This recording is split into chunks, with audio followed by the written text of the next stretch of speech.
Bonjour. Voilà, il y a un peu plus de 2 heures, avec le Père Daniel, nous avons célébré l'office des premières vêpres du dimanche des rameaux. Nous sommes le samedi soir, veille des rameaux, et même nous entrons dans le jour, le dimanche des rameaux, avec la tombée de la nuit. Et par cet office que nous avons célébré avec l'Église et pour le monde, eh bien, nous entrons dans la Semaine Sainte. Cette semaine sainte qui est si chère aux chrétiens, où chaque année les disciples de Jésus sont invités à cheminer et à mettre leur pas quotidien dans les pas de Jésus lors de sa dernière semaine sur terre avec nous. Et cela commence par le dimanche des rameaux. Ce dimanche des rameaux, nous fêtons l'entrée triomphale de Jésus dans Jérusalem. Et le cri, la prière des hommes ce jour-là, c'est ce cri qui jaillit de nos cœurs et de nos lèvres: Hosanna. Hosanna en hébreu, cela peut signifier sauve-nous, ou sauve donc, ou donne le salut.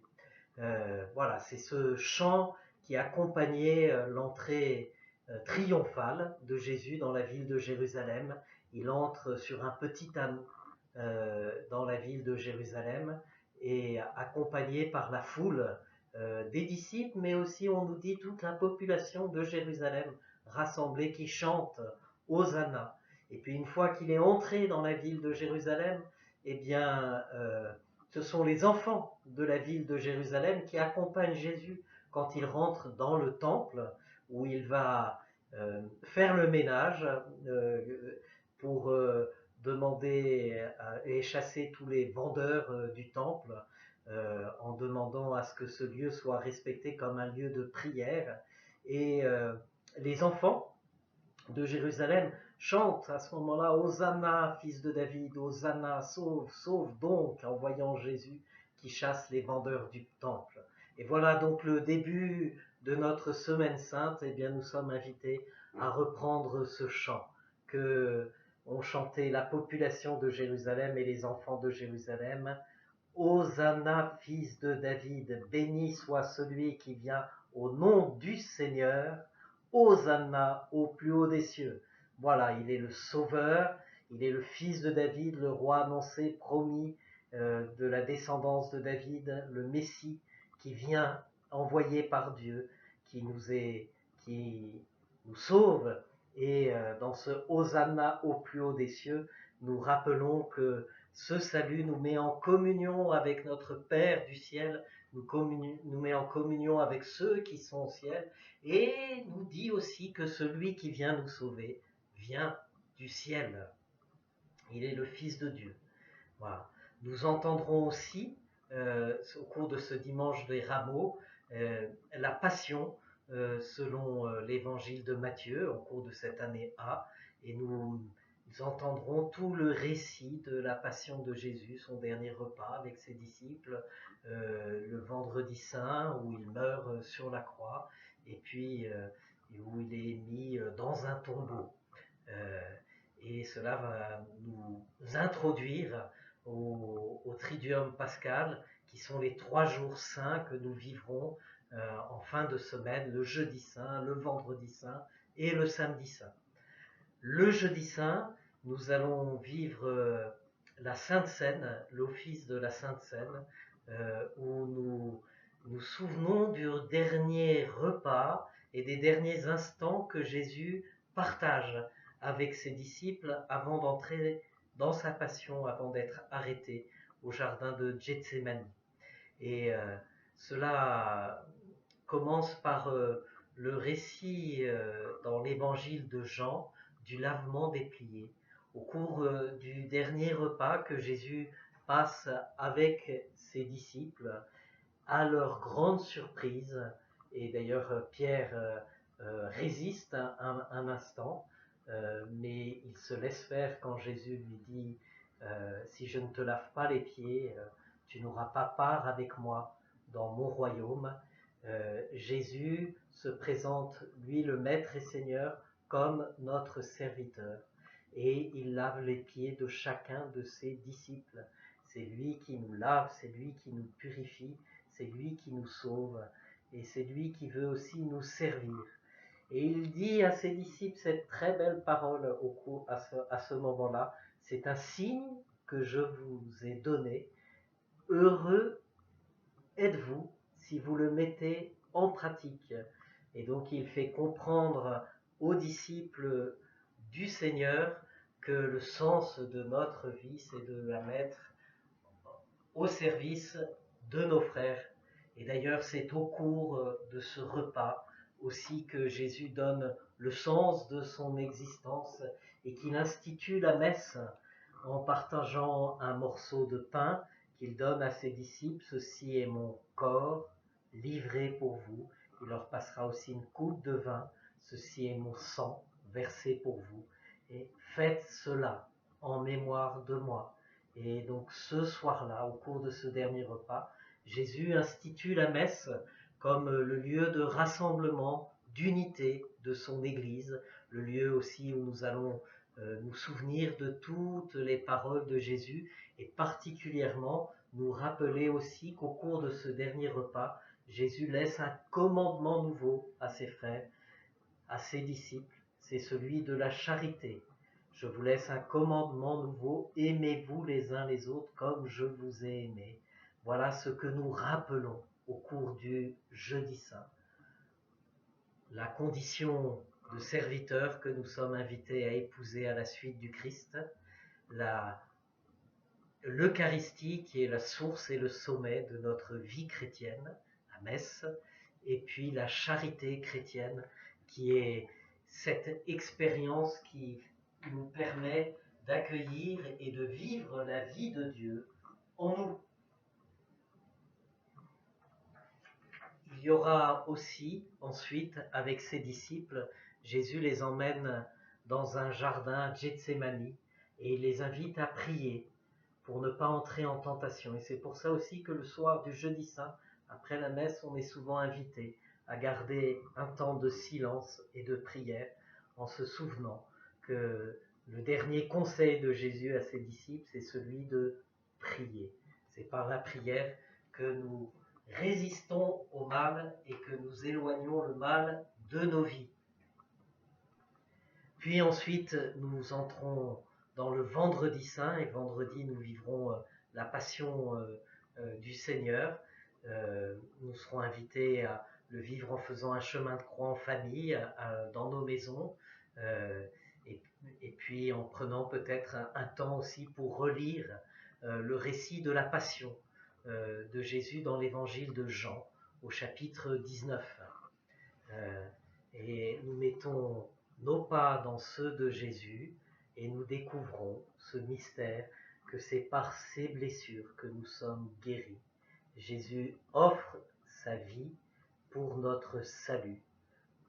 Il l'offre comme le Père lui a demandé de le faire et pour que le Père aime en lui l'humanité que nous sommes. Par son humanité et sa vie donnée, Jésus nous révèle à quel point notre humanité a été créée bonne et voulue ainsi par Dieu. Et Jésus offre ses souffrances pour notre salut. Et il nous fait aussi un dernier cadeau avant de quitter cette terre, et nous nous en souvenons le Jeudi Saint. C'est alors que se tient debout au pied de la croix sa mère et un disciple, le disciple que Jésus aimait, nous dit l'évangile de Jean. Il dit à ce disciple, voici ta mère. Il dit à sa mère, voici ton fils. Le dernier geste d'amour de Jésus sur cette terre pour son Église, c'est d'offrir sa mère à tous ceux qui accueillent le salut par lequel le Seigneur nous sauve sur la croix. Nous recevons, nous sommes désormais dans notre vie de disciples jamais seuls, mais nous avons aussi la maman de Jésus qui chemine avec nous.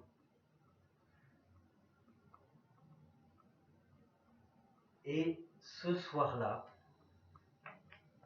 après le dernier souffle de Jésus, qui aura été recueilli par Marie et Jean, alors Joseph d'Arimathie, Nicodème, accompagné de Marie-Madeleine et de telle ou telle autre femme de l'Évangile, vont déposer le corps de Jésus dans un tombeau. Nicodème, le pharisien, c'est celui qui un jour, au cours d'une nuit, est venu voir Jésus, qui lui a parlé du sens du baptême. Et Nicodème pose la question à Jésus, faut-il que je naisse une seconde fois, moi qui suis déjà un vieillard? Et Nicodème, en déposant le corps de Jésus, eh bien, fait l'expérience que c'est cet amour qu'il a pour Jésus qui va lui permettre de mourir au péché et de renaître pour être vivant pour Dieu. Voilà. Nous entrons ensuite dans ce silence du tombeau qui est... Nous allons célébrer pendant tout le samedi saint, ce Shabbat, qui est le temps du repos, qui est dans le peuple de Jésus, le peuple juif, et le sabbat des sabbats, c'est justement Jésus qui repose dans le Saint-Sépulcre le samedi saint, et les chrétiens ce jour-là sont invités aussi à se taire et à prier en silence, en faisant mémoire de Jésus qui descend au tombeau. Nous sommes en communion à ce moment-là particulièrement avec tous nos défunts, tous ceux que nous avons mis en terre, tous ceux qui sont dans un tombeau, tous ceux qui nous ont quittés, et nous sommes en prière avec eux, pour eux, dans l'attente du jour de la résurrection des morts. Au cours de la nuit du samedi saint, nous entrons déjà dans le dimanche de Pâques et nous allons célébrer la vigile pascale, et le dimanche, nous chanterons de tout notre cœur ce chant que nous n'avons pas pu chanter pendant 40 jours, les 40 jours du carême. Alléluia, loué soit Dieu. C'est ce chant qui sort du plus profond des entrailles de l'homme pour rendre grâce à Dieu. Et nous le chantons ce jour-là parce que nous fêtons la résurrection de Jésus. Quelques femmes, avant l'aube du dimanche de Pâques, se rendent au tombeau pour embaumer le corps de Jésus, se demandant d'ailleurs comment elles vont pouvoir ouvrir le tombeau, qui leur roulera la pierre, se sachant trop faibles pour le faire elles-mêmes, mais elles y vont, portées par leur foi et par leur amour pour Jésus. Et à leur grande surprise, la pierre a roulé, le tombeau est vide. Dedans, un jeune homme tout de blanc vêtu leur annonce: vous cherchez Jésus, le crucifié, il n'est pas ici, il est ressuscité. Et il les envoie vers les disciples pour qu'elles aillent porter la bonne nouvelle de la résurrection.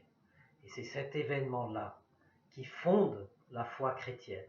Les chrétiens sont ceux qui témoignent au milieu des hommes que Jésus est vivant, qu'il est ressuscité. Ils le témoignent à travers leur vie parce qu'ils essayent de vivre de ce commandement de l'amour de Jésus, aimez-vous les uns les autres comme je vous ai aimé. Ils témoignent aussi parce qu'ils voient Jésus à l'œuvre dans ce monde à leur côté. Et particulièrement en ce moment, eh bien, les chrétiens prient avec tous ceux qui luttent contre la maladie du coronavirus et tous ceux qui, soit parce qu'ils sont malades, soit parce qu'ils sont soignants. Nous sommes un peu comme dans l'Ancien Testament, Moïse sur la montagne qui levait les mains vers Dieu et qui priait pour que, alors que le peuple de l'Alliance était dans la plaine et luttait contre les ennemis de Dieu dans cette plaine, et tant que Moïse avait les mains levées, tournées vers Dieu dans la prière, alors le peuple gagner la bataille et va finir victorieux de cette bataille parce qu'il continue à être porté par la prière de Moïse jusqu'au bout. Mais si les bras de Moïse tombaient et s'arrêtaient de prier, alors c'était les ennemis de Dieu qui gagnaient cette bataille. Eh bien, bien-aimés de Dieu, en famille, vivons cette semaine sainte, conscients que notre prière est ce que nous avons de plus beau et de plus juste à offrir en ce monde pour être en communion avec ceux qui luttent contre le mal, qui rongent aujourd'hui notre humanité. Amen.